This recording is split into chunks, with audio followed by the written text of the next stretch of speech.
एक समय की बात है। राघवपुर नाम का एक सुंदर सा गांव हुआ करता था। गांव में दो भाई रहा करते थे, छगनलाल और रामलाल। छगनलाल बहुत ही धनवान व्यक्ति था। उसके पास धन दौलत की कोई कमी नहीं थी। और उधर उसका छोटा भाई रामलाल बहुत ही गरीब व्यक्ति था। रामलाल दिन भर अपने छोटे से खेत में मजदूरी करके अपने घर का गुजारा किया करता था। दोनों के माता पिता का देहांत हो गया था।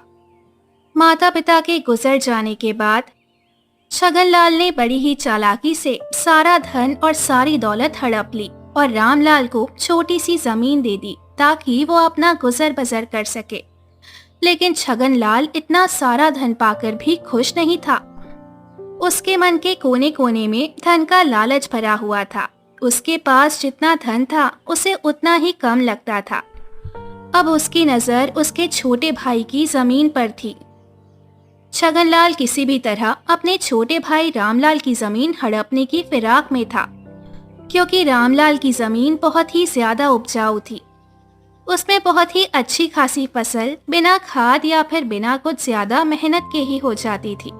उस जमीन से रामलाल के घर का गुजारा और उसके बेटे की पढ़ाई लिखाई अच्छी खासी चल जाती थी और उन्हें किसी चीज की कमी नहीं होती थी।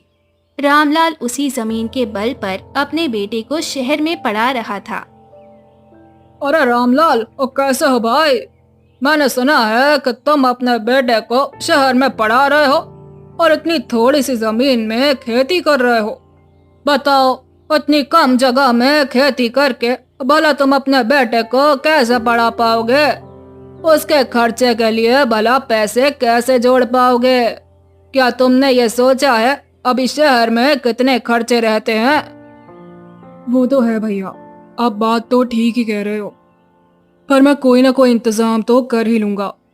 अगर कोई इंतजाम नहीं हो पाया तो मैं सरकारी लोन ले लूंगा, लेकिन मैं अपने बेटे को पढ़ा लिखा कर बहुत बड़ा आदमी बनाऊंगा। उसे मैं अपनी तरह मजदूर नहीं बनने दूंगा, ताकि मेरी तरह उसको दर दर ठोकरें खानी ना पड़े। अरे मेरे छोटे भाई रामलाल, कैसी बात कर रहा है तू? और मेरे होते हुए कहीं और जाकर पैसे क्यों मांगेगा और क्यों लोन लेगा? अब भी तुम्हारा बड़ा भाई छगनलाल जिंदा है, और जब तक मैं जिंदा हूँ मेरे होते हुए ऐसा कभी नहीं होगा कि तू कहीं और जाकर पैसे मांगे। आखिर मैं कब तुम्हारे काम आऊंगा? भैया, आप क्या कहना चाहते हो? मैं कुछ समझ नहीं पा रहा हूँ। मैं तो बस इतना चाहता हूँ कि तुम अपने बेटे की पढ़ाई के लिए पैसे मेरे होते हुए किसी और से क्यों मांगोगे? भला मैं तुम्हारे लिए कब कमाऊंगा? भला मेरे होते हुए तुम किसी और से पैसे मांगोगे? क्या तुम मुझे अपना बड़ा भाई नहीं समझते हो? आखिर मैं तुम्हारा बड़ा भाई हूँ। मैं तुम्हारी मदद करूंगा, मैं दूंगा तुम्हें पैसे। सुनिए भैया, मैंने आज तक कभी भी आपसे या किसी भी गांव वाले से किसी भी तरह का उधार नहीं मांगा है, तो अब मैं उधार कैसे ले सकता हूँ? अरे नहीं नहीं, तुम मेरे छोटे भाई हो और तुम मुझसे पैसे ले सकते हो, और बदले में तुम अपनी जमीन को मेरे पास गिरवी रख देना, जिस तरह बाकी गांव वाले अपनी जमीन मेरे पास गिरवी रखते हैं। आप मुझे माफ कर देना, मैं आपको ये खेत नहीं दे सकता हूँ, और मुझे पूरा विश्वास है कि मैं इसी खेत से एक दिन अपने बेटे राजेश को पढ़ा लिखा कर एक बड़ा आदमी बना दूंगा। मुझे माफ कर देना भैया, मैं आपके पास अपना खेत गिरवी नहीं रख सकता। फिर छगनलाल वहां से चला जाता है और घर जाकर मन में बोलता है, हे छगनलाल, तुझे किसी न किसी तरह से वो जमीन तो लेनी पड़ेगी। फिर कुछ दिन बीत जाते हैं। फिर एक दिन, अरे रामलाल भाई, और मुझे तुम्हारी खुददारी देखकर बहुत अच्छा लगा। मैं तुम्हारा बड़ा भाई होने के नाते तुम्हारी मदद करना चाहता हूँ, और तुम भी मेरी मदद लेने से इनकार नहीं कर पाओगे। ठीक है भैया, कहिए आप मुझसे क्या कहना चाहते हो? भाई, अगर तुम चाहो तो मुझसे पैसे मत लो, और ना ही तुम अपनी जमीन मेरे पास गिरवी रखो। भाई, तुम एक काम करो, जो गांव के दूसरी तरफ मेरी एक जमीन है ना, वो तुम्हारी जमीन से 5 गुना बड़ी है, तुम एक काम करो, तुम कुछ दिन उस जमीन पर खेती कर लो, तो उस खेत में हमेशा फसल अच्छी होती है। उससे तुम्हें काफी मुनाफा होगा और उससे मिले पैसे से तुम अपने बेटे की पढ़ाई पूरी कर पाओगे। और इसके बदले में मुझे कुछ नहीं चाहिए, बस एक छोटी सी बात है कि जब तक तुम मेरी जमीन पर खेती करोगे तब तक मेरी जमीन तुम्हारे पास रहेगी और तुम्हारी जमीन मेरे पास रहेगी। अच्छा ठीक है भैया, मुझे आपकी बात मंजूर है। आप जैसा कह रहे हैं मैं वैसा ही करूँगा। मैं आपकी जमीन पर इस बार खेती करूँगा। रामलाल ना चाहते हुए भी बड़े भाई छगनलाल की बात मान जाता है। छगनलाल बड़ी ही चालाकी के साथ अपने छोटे भाई रामलाल से जमीन के कागजों पर उसका अंगूठा लगवा लेता है। क्योंकि रामलाल को पढ़ना लिखना नहीं आता था, इसीलिए वो उन बातों से अनजान था कि उन कागजों पर क्या लिखा है। और फिर ऐसे ही कुछ समय बीत जाता है और रामलाल खेतों में काम कर रहा होता है। अरे चल भाई रामलाल, आज का काम तो पूरा हुआ।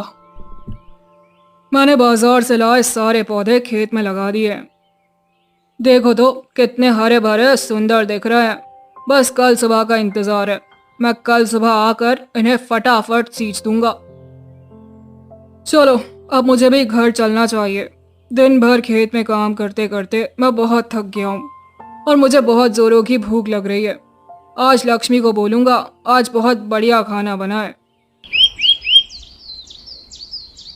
अगले दिन सुबह सुबह जब रामलाल अपने खेत पर जाता है तो देखता है कि उसके सारे पौधे मर चुके थे। ये सब देखकर रामलाल हैरान हो जाता है। उसे समझ में आ जाता है कि उसके भैया ने उसे धोखा दिया है, अपनी चिकनी चुपड़ी बातों में फंसाकर उसे ठग लिया है। ये तो एक बंजर जमीन है। हे भगवान, अब मैं क्या करूं? ये क्या हो गया मेरे साथ? मेरा तो बहुत नुकसान हो गया। हे भगवान, मेरा तो पूरा खेत बर्बाद हो गया। अब मैं इस महीने का अपना घर का गुजारा कैसे करूंगा? भैया ने मुझसे झूठ बोला, मुझे ठगा है। ये तो एक बंजर जमीन है। मैं अभी भैया के पास जाता हूँ। हाँ, यही सही रहेगा और उनसे कहूँगा मेरी जमीन मुझे वापस कर दीजिए। रामलाल मन ही मन बहुत दुखी हो जाता है और अपने दुखी मन को लेकर अपने बड़े भैया छगनलाल के पास जाता है। उसके मन में हजारों सवाल घूम रहे थे। बड़े भैया सुनिए, आपकी जमीन मेरे किसी काम की नहीं है। वो जमीन एक बंजर जमीन है, इसीलिए आप कृपया करके मेरी जमीन मुझे वापस लौटा दीजिए। अभी तक मेरा उस जमीन पर बहुत सारा नुकसान हो चुका है। अरे रामलाल, और ये तू क्या कह रहा है? और पहले तू ये बता कि तू किससे पूछ के अंदर आया? और तुम ये मत भूलो कि तुमने अपनी मर्जी से इन कागजों पर अंगूठा लगाया था और उन कागजों पे साफ साफ लिखा था कि तुम्हारी जमीन मेरी है, और वो भी तुम्हारी मर्जी से हम दोनों ने अपनी जमीन अदला बदली कर ली है। अब तुम्हारा इस जमीन पर कोई अधिकार नहीं है। अब वो जमीन सिर्फ मेरी है। इसीलिए खैरियत चाहते हो तो तुम यहाँ से निकल जाओ और जाकर अपनी उस बंजर जमीन पर खेती करो। चल निकल अब यहाँ से। और दोबारा यहाँ आया और दोबारा जमीन लेने की बात कही तो तुम पर पुलिस केस कर दूंगा। सारे कागजात पर रामलाल का अंगूठा लगने के कारण रामलाल कुछ नहीं कर पाया और मायूस होकर घर लौट आया। रामलाल मन ही मन बहुत दुखी था और ऐसे ही कुछ दिन बीतने लगते हैं और राजेश एक दिन घर आता है। पिताजी, महीना पूरा हो गया है, फीस देने का समय आ गया है, इसीलिए फीस के पैसे चाहिए थे। पर राजेश के बार बार पूछने पर रामलाल सारी बात अपने बेटे को बता देता है। वो अपने बेटे को इस बात की जानकारी नहीं देना चाहता था क्योंकि वो घर की परेशानी बेटे को बताकर परेशान नहीं करना चाहता था। पढ़ाई की फीस समय पर ना मिलने के कारण राजेश को अपनी पढ़ाई बीच में ही छोड़नी पड़ती है। अच्छा ठीक है पिताजी, हम जरूर कुछ न कुछ करके अपनी जमीन वापस लेकर ही रहेंगे, आप चिंता मत करिए। और फिर एक दिन राजेश शहर जाकर बैलगाड़ी में बैठकर गांव लौट रहा था। अरे वाह भाई वाह, आहा, गांव की शुद्ध हवा और ये गांव का वातावरण, मजा ही आ गया। शहर में तो सिर्फ प्रदूषण ही प्रदूषण है। गांव का कितना शुद्ध वातावरण है भाई। घर पहुंचने के बाद रामलाल फिर से सविस्तार से राजेश को वो बात बताता है कि छगनलाल ने किस तरह से जमीन हड़प ली। आप चिंता मत करो पिताजी, हम उनको अच्छा मजा चखाएंगे। मेरे पास एक तरकीब है, मैं जैसा कहता हूँ आप वैसा ही करिए। राजेश सारी तरकीब अपने पिताजी को बताता है और फिर दोनों बाप बेटे रात होने तक का इंतजार करने लगते हैं। अब आधी रात हो चुकी थी। उस समय सारे गांव वाले सो रहे होते हैं। तभी दोनों बाप बेटे एक एक घड़ा लेकर अपने घर से बाहर निकलते हैं और अपने खेत की ओर चल देते हैं। खेत पर जाकर बाप बेटे जगह जगह जमीन खोदकर दोनों घड़ों को मिट्टी के अंदर दबा देते हैं। अगले दिन पूरे गांव में ये बात फैल जाती है कि खेती करने के दौरान रामलाल को उसके खेत में 2 सोने से भरे हुए घड़े मिले। गांव के हर कोने में सिर्फ रामलाल की ही चर्चा हो रही थी। जिसे भी देखो रामलाल की ही बात कर रहा होता है। अरे भाइयों, क्या तुमने सुना? आज रामलाल के खेत से 2 सोने से भरे घड़े निकले हैं। अरे हाँ भाई, मैं तो देखने भी गया था। सच में 2 सोने से भरे घड़े निकले हैं। रामलाल की तो किस्मत चमक गई। अब उसके गरीबी के दिन दूर हो गए। भाई, मुझे तो अपने कानों पर ही विश्वास ही नहीं हो रहा है। अरे भाई, मगर वो तो एक बंजर जमीन थी ना, वहाँ तो कुछ भी नहीं उगता था और वहाँ तो कोई भी फसल नहीं होती थी। वो फसल लगाए तो वहाँ फसल ही मर जाती थी, और तो वहाँ खजाना कैसे निकला? अरे ओ राजू भाई, खजाने तो ऐसी ही जगह पर तो निकलते हैं। रामलाल उन सिक्कों को बेचकर तो बहुत ही अमीर हो जाएगा। रामलाल तो अब इस गांव का बहुत ही अमीर व्यक्ति बन गया है। रामलाल को तो अब किसी भी चीज की कमी ही नहीं होगी।